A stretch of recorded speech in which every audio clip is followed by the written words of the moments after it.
Hello everyone and welcome back to another voiceover. This video is probably going to be a little bit different than my first videos. I want to analyze something specific that happened, and I also wanted to go over some comments that I got on my previous videos. With that said, just wanted to say a big thank you to anyone that did comment and for anyone that subscribed and just watched my journey. It was really cool to hear from everyone that commented from different parts of the world and different parts of their riding journeys, whether they are getting a bike or have just started riding or been riding for 50 years. Like, it was just really inspiring to hear from everyone. So I wanted to talk a little bit about that, and also all of the tips that I got I thought would be really helpful to kind of compile for anyone else that's learning along with me. Alright, so first on the list, I want to talk about someone that almost pulled out on me, kind of pulled out on me. I had warmed up in my favorite parking lot a little bit, and then I was going to ride to the grocery store. And at the first light I get to, I make a left turn, and then there's a car coming out of an apartment complex. And my first instinct was to lay on the horn, which I got like 3 comments about how that's not the first thing that you should do and how cars can't usually hear that. So I'm not sure why this is the first thing my brain decided to do, but in this situation it did work, and it did alert the car that I was there and they did stop. But I'm not sure if it was the best thing to do, so I kind of wanted to talk about like what I did, what I could have done better. So yeah, let's just see it.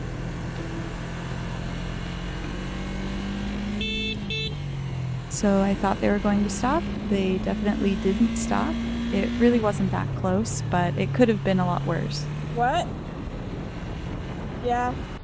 So Nick was on the phone with me at the time, and he was also driving behind me, and he was confused why I didn't say anything. So I was like, oh yeah, that was weird. I have in my head that stuff like this is going to happen all the time, and it might seem silly to go over it in so much detail, but I think it's important to really ingrain into my own head what I'd like to do in the future in situations like this. I know every situation is different, so in this situation I was able to honk, the car heard me, and then they stopped, so that was good. Like, best case scenario, I probably should have slowed down first. Like, if I were to do this again, like, I would slow down first and then maybe honk, so that way I could stop or just go behind them, because it seemed like they were just gonna rip out anyways. With that said, I was proud that I didn't panic or get stressed out. Like, I didn't even say anything after it happened. I just kind of was like, well, that happened, and was just gonna keep writing, because to me, I've seen so many videos of things happening and worse things happening that it's just part of it. You just have to be prepared for that. So I think it was a good test to, okay, does watching all these videos actually help you prepare? Like, maybe a little, but I honked. So I think that's more of me in a car. Like, I would do that if I was driving a car. So that was my instinct on a bike, and I don't think that is something that I want to keep doing. Like, I need to be in a completely different headspace when I'm riding. So in one of my previous videos, I said something about locating where the horn was so I had it for next time. And then I did get a few comments that were like, oh, don't honk the horn. So let's look at those. Alright, first up we've got not so fun fact. People in cars don't hear our horns. And if you watch Dan Dan the Fireman, he will tell you that honking the horn does no good. And he is right. And then we've got this really great comment from someone with 25 years of riding experience, and they say, forget the horn for a while. It's more important to put your energy and actions into what you're doing, which is avoidance. If you're using your energy to push the horn button, it's taking up precious energy which could be used to keep yourself safe instead. So Sounds like I just got lucky this time, but I think all of these are great advice. I don't know if it's weird that I'm putting people's comments in here and leaving their usernames. I don't know. It was kind of weird, but I also think all these comments are great, so it's nothing. I'm not going to put anything in here and crap talk someone. So I do feel like we're kind of growing a community here of like really supportive, wholesome people. So I kind of just want to shout out everyone who's been commenting helpful and positive things, and they're too good to not share.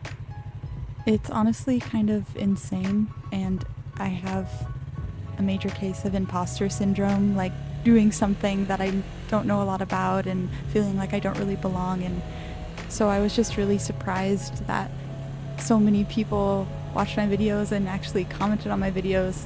And at first I was like, did someone make like an AI bot to just comment positive things? Because I didn't believe that like this many people would be so interested in this. So I don't know how to express my gratitude, but I can highlight some of the cool comments that I've gotten that maybe will help other people learning to ride. So let's get into that.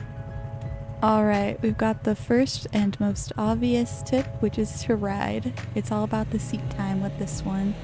Always remember to find an empty lot now and then and practice your low speed skill. Getting good with the low speed stuff will make you better at higher speeds and boost your confidence. Whether it's 15 minutes or 3 hours, so long as you keep getting on the bike and going out, you're winning. Always have fun with it and ride at your own pace. Alright, number 2, these are all about stopping. A rider with more than 40 years of experience pointed out that I could be developing a bad habit of not stopping completely at four-way stops, just because I would be like, oh, it's clear, I can go, when I should be coming to a complete stop. As the commenter said, it's a bad habit to get into just because you're learning that you don't have to take much time to observe the entirety of the intersection. Alright, kind of related to that is another comment saying to always wait a couple of seconds before taking off, and don't forget to look both ways. I see too many cars who like to rush through intersections that weren't paying attention that their light turned red. So this was a comment that was a question that I responded to, and they asked, when braking at stops and red lights, do you have to be in neutral or can you stay in first gear? Question from a future first timer. And I responded with, it is safer to stay in first. You want to be ready at intersections and stops to take off if you need to, like if someone comes up really fast behind you.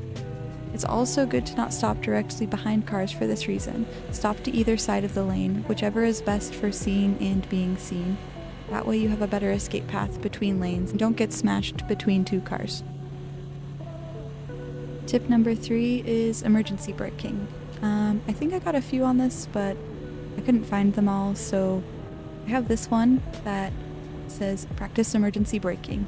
With the bike upright, a small front wheel slide or a stop, you will have no ill effects. Both are corrected by easing off the brake. You're not going for any particular standard, just exploring your bike's capabilities. So start small and build up to the hard braking.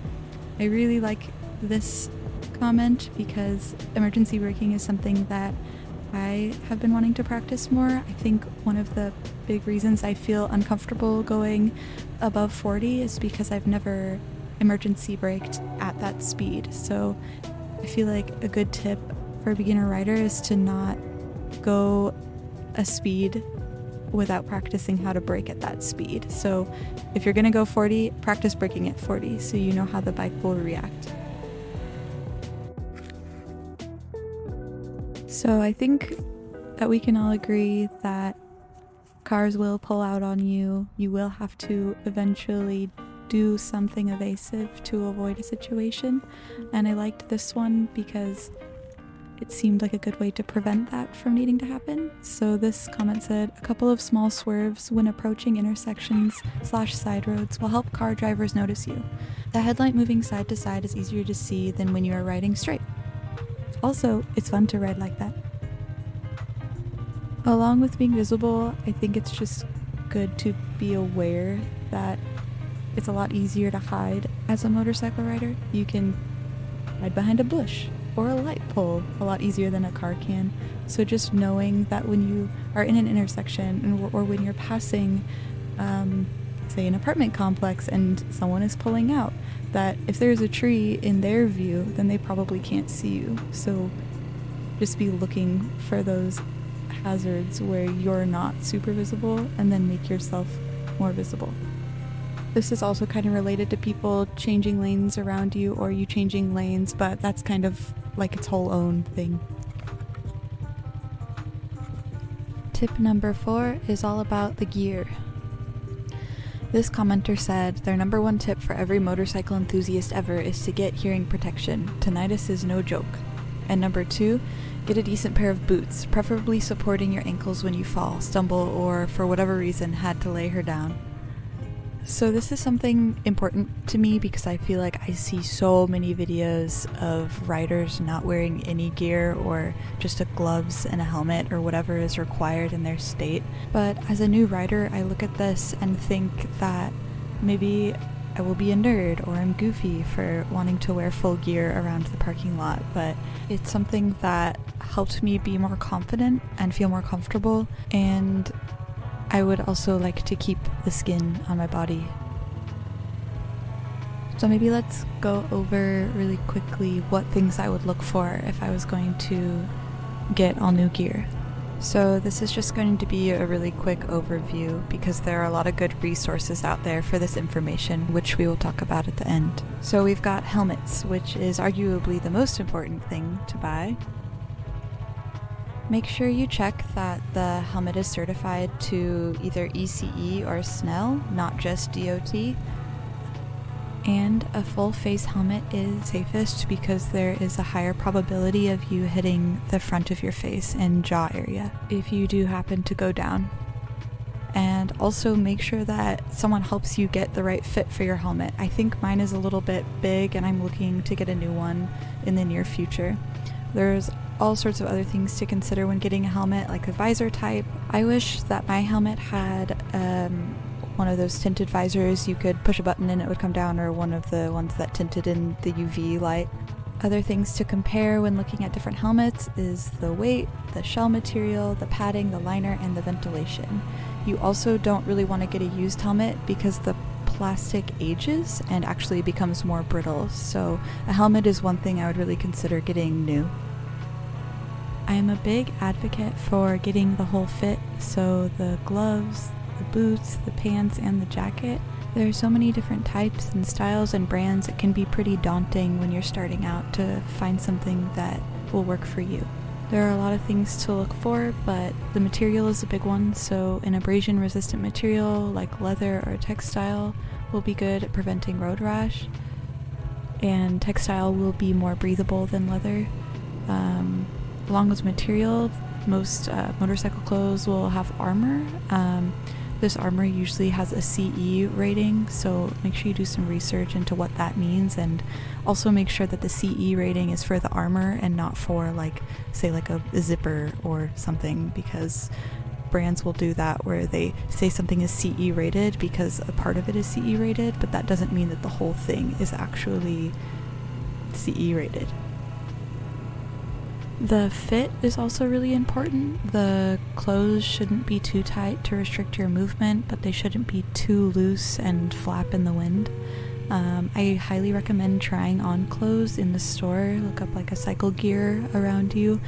Especially as a girl, I feel like it's probably a little bit worse because the sizes are all over the place. Like, I feel like a lot of the brands just kind of took men's clothes and made them smaller and didn't really pay attention to how girls are shaped. So I think it is really important to try stuff on. Visibility is another big one, so there's a lot of black gear, so it might take a little more effort to find something brighter, but you can always put on a high-vis vest if you're going to be riding at night. Weather is a big thing, and your gear will make or break your riding experience. If you're in the cold weather, you're going to want to get something warmer, something that can be layered, so just make sure you're paying attention to that and not just getting something because it looks cool. Make sure, like, oh, it's going to be raining a lot, get something that's waterproof so you're not soggy. So most of those things will also apply when looking for boots. But there are a lot of different styles that offer different levels of protection. So there's like ankle protection, heel and toe protection, and shin protection, and it kind of just depends on what type of riding that you'll be doing. Those will also have a CE rating, so make sure to look out for that. Reinforced soles, I think, is something that is really important because if your foot gets underneath something in the sideways direction, I don't know how to describe that, but you can crush your foot or like grind it off. So I think having the most reinforced shoe as possible while still being able to move your foot a little bit is probably a good thing. It did take me a few days to get used to my boots, and at first I wasn't sure if they were going to work out, but I really just had to get used to the feel and learn where everything was when riding with my new boots. So I would also recommend when you do get any of this gear to don't take it straight out onto the highway, maybe go around the neighborhood, just so you can kind of break it in and get a feel where everything is when you have the gear on, because it is different. Okay, I feel like I've been talking long enough and it's getting late and I'm starting to lose my mind, so I think we're going to end it here on a couple channels that I've been recommended to watch and a couple that I would recommend. Here's the list. Feel free to leave more in the comments if you have some. Thanks for listening to me ramble, and thanks to everyone who commented on my first videos.